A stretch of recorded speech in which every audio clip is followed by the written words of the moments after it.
अगर हम इस ब्रह्मांड की उम्र और फैलाव के बारे में बात करें तो इसकी उम्र 13.8 बिलियन साल है, जो 93 अरब प्रकाश वर्षों में फैला है। यहाँ एक प्रकाश वर्ष का मतलब है लाइट द्वारा एक साल में तय की गई दूरी से, जो लगभग 9.5 ट्रिलियन किलोमीटर होती है।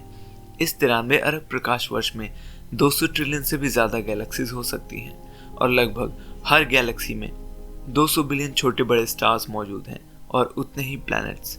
और उन्हीं गैलेक्सीज में से एक है हमारी मिल्की वे गैलेक्सी, जो 1 लाख प्रकाश वर्ष में फैली है। एक प्रकाश वर्ष में 63,241 एस्ट्रोनॉमिकल यूनिट्स होते हैं। सूर्य और धरती के बीच की दूरी को एक एस्ट्रोनॉमिकल यूनिट कहते हैं और हमारा सोलर सिस्टम सिर्फ 79 एस्ट्रोनॉमिकल यूनिट्स में फैला है।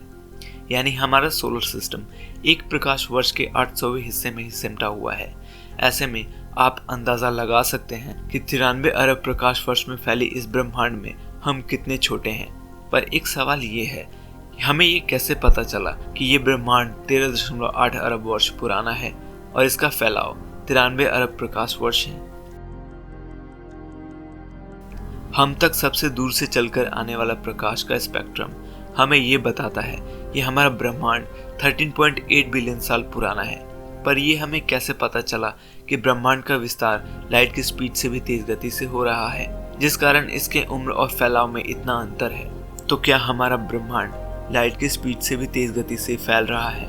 जी हाँ, हमारे ब्रह्मांड का विस्तार लाइट से भी तेज गति से हो रहा है।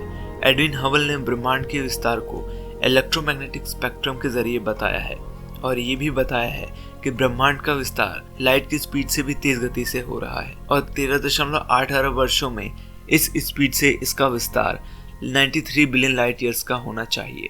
पर आइंस्टीन के अकॉर्डिंग तो ब्रह्मांड में मौजूद कोई भी चीज प्रकाश से तेज गति से नहीं चल सकती, तो ऐसा कैसे हो सकता है? इस सवाल का जवाब उतना ही पेचीदा है जितना अगर आप पूछें कि स्ट्रॉन्ग और वीक न्यूक्लियर फोर्सेस क्या हैं, ग्रेविटी क्या है और इलेक्ट्रोमैग्नेटिक फोर्सेस क्या हैं। ये ब्रह्मांड बहुत ही अनोखा है, हम जितना सोचते हैं उससे कहीं ज़्यादा।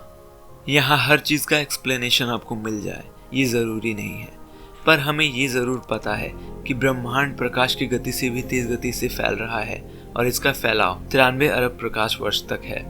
पर हमें इतना सब इलेक्ट्रोमैग्नेटिक स्पेक्ट्रम से कैसे पता चला?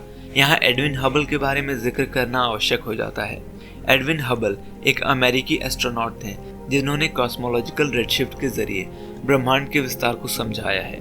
वास्तव में कॉस्मोलॉजिकल रेडशिफ्ट डॉपलर इफेक्ट की तरह ही काम करता है। जैसा कि डॉपलर इफेक्ट में होता है कि किसी भी चीज़ की साउंड की फ्रीक्वेंसी आपके पास आने पर बढ़ जाती है, साथ ही उस साउंड की वेवलेंथ छोटी हो जाती है, और जब कोई वस्तु आपसे दूर जा रही होती है तो उसकी साउंड की फ्रीक्वेंसी कम होने लगती है और साथ ही उसकी वेवलेंथ बड़ी हो जाती है।